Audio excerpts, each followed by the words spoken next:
हाँ तो बच्चों, इससे पहले जो है हमने माइक्रोवेव स्पेक्ट्रोस्कोपी या रोटेशनल स्पेक्ट्रोस्कोपी में रिजिड रोटेटर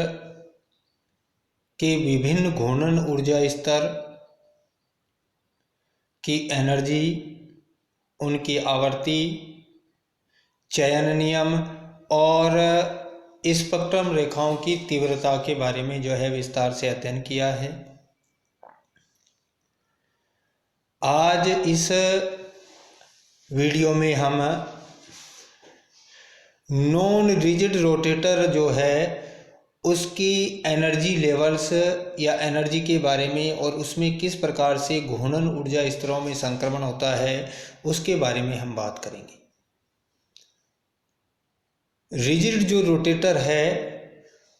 उस रिजिड रोटेटर में ये माना गया है कि जो द्वितीय परमाणु अणु है वो उसमें जो बंध है वो रिजिड होते हैं, दृढ़ होते हैं। और अणुओं में जब माइक्रोवेव रीजन में ऊर्जा का अवशोषण होता है तो बंध लंबाई जो है वो अपरिवर्तित रहती है, बॉन्ड जो है वो रिजिड होते हैं। लेकिन वास्तव में यदि हम बात करें तो जब अणु घूर्णन करता है तो घूर्णन करते हुए जो अणु है उस अणु की बंध लंबाई जो है वो अपरिवर्तित नहीं रहती है, उनके बंध जो लंबाई है उसमें परिवर्तन होता है। और जब बंध लंबाई में परिवर्तन होता है तो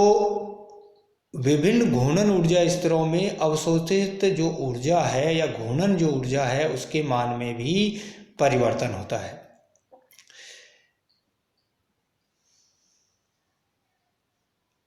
इसलिए जो है घूर्णन स्थिरांक का मान जो है वो स्थिर नहीं रह पाता और जे के मान बढ़ने से बी का मान जो है वो घटता है। और घूर्णन क्वांटम संख्या जे के उच्च मान पर अणु तेजी से घूर्णन करता है जिससे बंध में तनन उत्पन्न हो जाता है और उसकी बंध दूरी का मान बढ़ जाता है। इस अणु में अणु एक अदृढ़ घूर्णी बन जाता है और अणु का जड़त्व आघूर्ण भी अधिक हो जाता है। उच्च जे के मान पर घूर्णन ऊर्जा स्तरों के मध्य की दूरी कम हो जाती है, या हम यूँ कहें कि जे के मान बढ़ने पर दो निकटवर्ती जो स्पेक्ट्रम रेखाएं हैं उनके मध्य की दूरी तो समान रहती है परंतु जे के मान संगत घूर्णन ऊर्जा स्तर दृढ़ घूर्णी मॉडल से कुछ नीचे हो जाते हैं।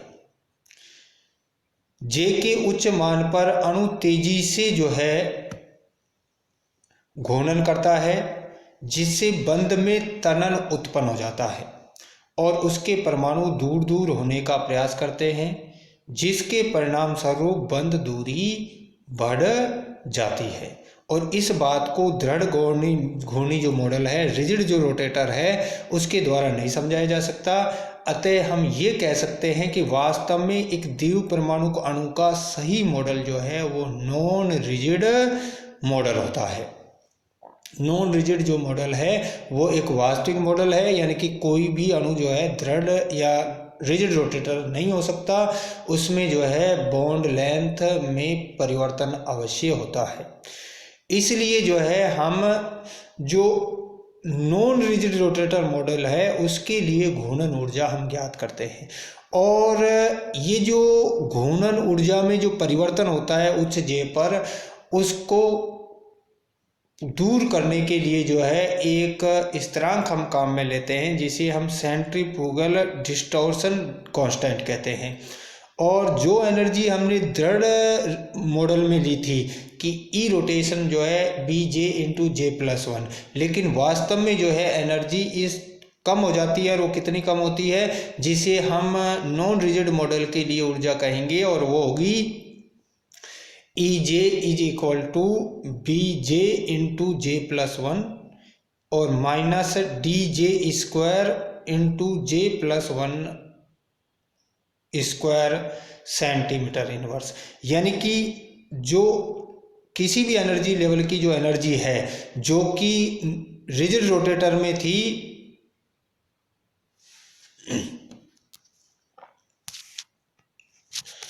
B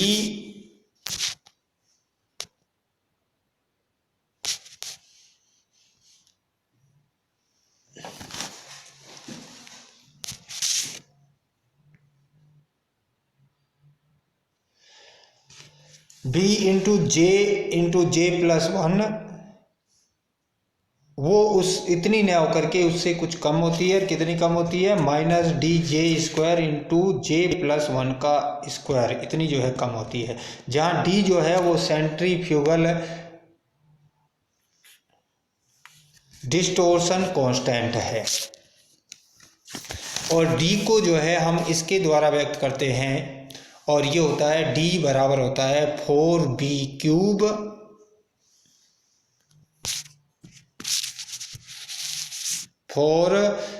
cube by mu zero square, इतना जो है इसका मान होता है। जहाँ न्यू जीरो जो है वो है फंडामेंटल वाइब्रेशन फ्रिक्वेंसी, यानी कि मूलभूत कंपन आवृत्ति है, और बी जो है वो रोटेशनल कांस्टेंट है, जो हमने पहले भी पढ़ा था, और ये होता है h by 8 pi square I C centimetre inverse. अब इसमें हम जो है यदि दोनों की तुलना करें, नॉन रिजिड रोटेटर और रिजिड रोटेटर की, तो इनकी जो एनर्जी लेवल है रिजिड रोटेटर की तुलना में नॉन रिजिड रोटेटर जो है उनके एनर्जी लेवल जो है लगभग इक्वली, मतलब लगभग जो है बराबर होता है, लेकिन रिजिड रोटेटर की तुलना में नॉन रिजिड रोटेटर की जो एनर्जी गैप है उसमें कुछ कमी होती है, और रिजिड रोटेटर के जो ऊर्जा लेवल हैं वो रिजिड रोटेटर से कुछ नीचे होते हैं। जैसा जो है हम इस डायग्राम में देख रहे हैं कि J0 जो लेवल है वो रिजिड रोटेटर में उसका मान कुछ ज़्यादा है, उसकी एनर्जी ज़्यादा है, जबकि G0 की थोड़ी नॉन रिजिड रोटेटर में कम है। इसी तरह से प्रत्येक जो एनर्जी लेवल है उस प्रत्येक एनर्जी लेवल की जो ऊर्जा है वो रिजिड रोटेटर की तुलना में कुछ कम होती है। किसमें? नॉन रिजिड रोटेटर में, जैसा हम इन डायग्राम्स में देख रहे हैं कि J1 की ऊर्जा जो है वो भी, प्रत्येक एनर्जी लेवल की ऊर्जा जो है वो कम है। अब हम बात करते हैं जो नॉन रिजिड रोटेटर है उसके लिए सिलेक्शन रूल की, और हमने जो है रिजिड रोटेटर में सिलेक्शन रूल पढ़ा था, वो होता है delta J is equal two plus minus 1, और चाहे द्विपरमाणु मॉडल चाहे रिजिड रोटेटर हो और चाहे नॉन रिजिड रोटेटर हो, इन दोनों के लिए जो सिलेक्शन रूल है उसका मान प्लस माइनस 1 ही होता है, यानी कि चयन नियम जो है वो दोनों के लिए सेम होता है। ये जो अदृढ़ घूर्णी द्विपरमाणु अणु है उसमें J से J+1 में जो ऊर्जा अंतर यदि हम बात करें delta E J to J+1, हम जानते हैं कि एनर्जी लेवल J की जो ऊर्जा होती है वो होती है BJ into J+1 minus DJ square J+1 square. तो J+1 की ऊर्जा जो होगी वो होगी BJ+1 into J+2 minus DJ+1 का स्क्वायर प्लस J+2 का स्क्वायर, ये होगी J+1 की एनर्जी। ये हमें कैसे प्राप्त की? इसको हम जो है जो भी किसी भी जो अदृढ़ घूर्णी रिजिड रोटेटर है उसके लिए, नॉन रिजिड रोटेटर है, उसकी एनर्जी होती है BJ into J+1 minus DJ square into J+1 का स्क्वायर। यहाँ जो J+1 है वहाँ जहाँ पर भी J है वहाँ हमने J+1 रख दिया है, और फिर उससे जो है J+1 की एनर्जी जो है प्राप्त होती है Bj+1 into J+2 minus Dj+1 का स्क्वायर इंटू J+2 का स्क्वायर, ये J+1 की एनर्जी है। इसमें से घटा देते हैं J लेवल, यानी कि Bj into J+1 minus D into J square into J+1 का स्क्वायर। यदि हम इसको सोल्व करते हैं तो J से J+1 में जब संक्रमण होता है तो उनका जो ऊर्जा अंतर होगा वो होगा 2Bj+1 minus 4D into J+3, यानी कि 2Bj+1 minus 4D into J+1 तो ये एक J से J+1 में अगर कोई संक्रमण होता है तो उसके लिए जो है ये एनर्जी आवश्यक होती है। अब यदि नॉन रिजिड रोटेटर में J से J+1 में संक्रमण होता है तो उसके लिए तरंग संख्या क्या होगी, और वो भी जो अभी हमने एनर्जी अंतर देखा J से J+1 का, वही जो है न्यू बार होगा J से J2 J+1, यानी कि 2Bj+1 माइनस 4D J+1 का होल क्यूब। यदि कोई जो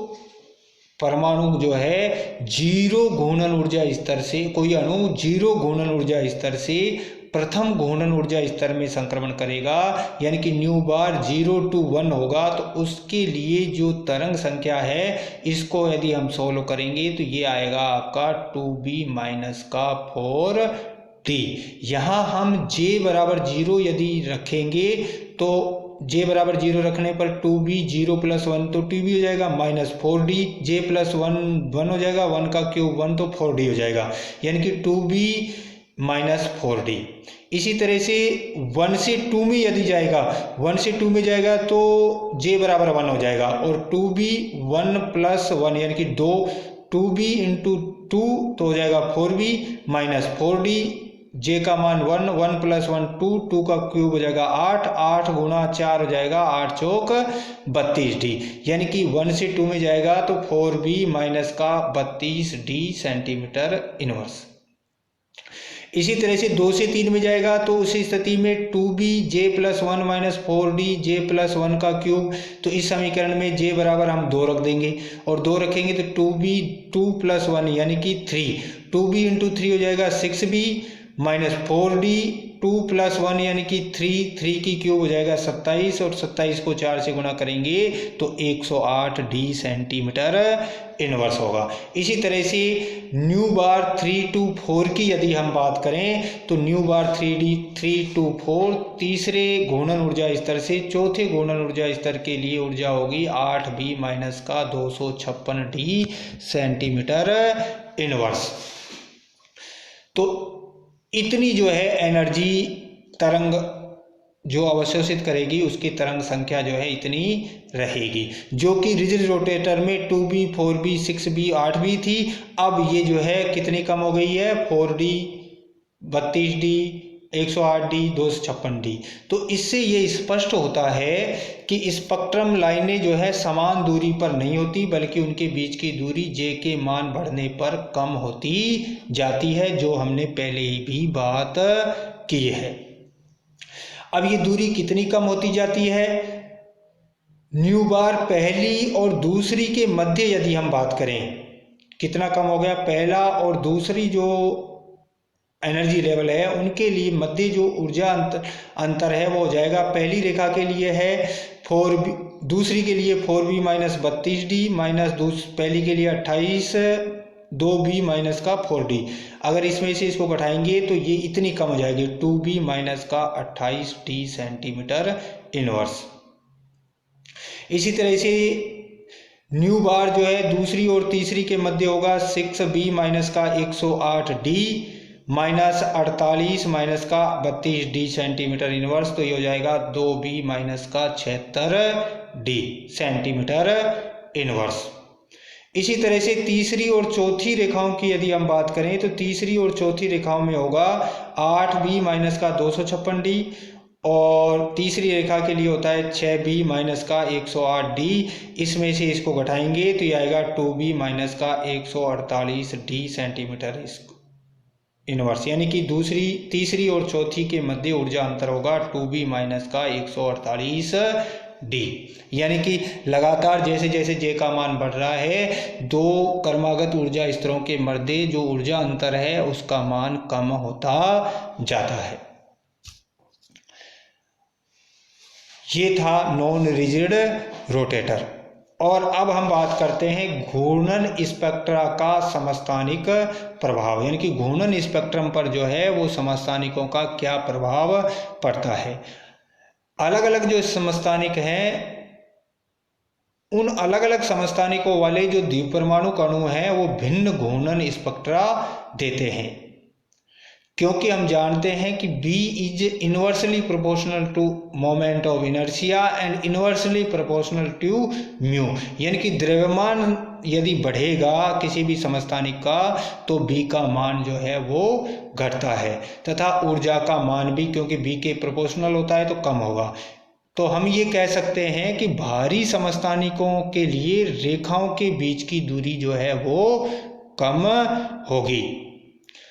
इसलिए हम रोटेशनल स्पेक्ट्रोस्कोपी के द्वारा सही परमाणु भार और आपेक्षिक उपलब्धता की गणना आसानी से कर सकते हैं। तो आज जो है हमने पढ़ा नॉन रिजिड रोटेटर जो मॉडल है उसके लिए विभिन्न ऊर्जा स्तरों के मध्य ऊर्जा अंतर कितना होता है, एक ऊर्जा स्तर से दूसरे ऊर्जा स्तर में घूर्णन के लिए अवशोषित जो तरंग है उसकी आवर्तियों में क्या अंतर होता है, और हमने ये भी पढ़ा कि जैसे जैसे जे का मान बढ़ता है तो जे का मान बढ़ने पर दो क्रमागत रेखाओं के मध्य जो अंतर है वो स्पेस जो है वो घटता जाता है। और साथ ही जो है हमने समस्थानिक प्रभाव के बारे में पढ़ा कि समस्थानिकों का भार बढ़ने पर B का मान घटता है, ऊर्जा का मान भी घटता है, और इसीलिए जो है हम आसानी से रोटेशनल जो स्पेक्ट्रोस्कोपी है उसके द्वारा सही परमाणु भार और आपेक्षिक उपलब्धता की गणना कर सकते हैं। आज के लिए जो है इतना ही। बहुत बहुत धन्यवाद। Thank you.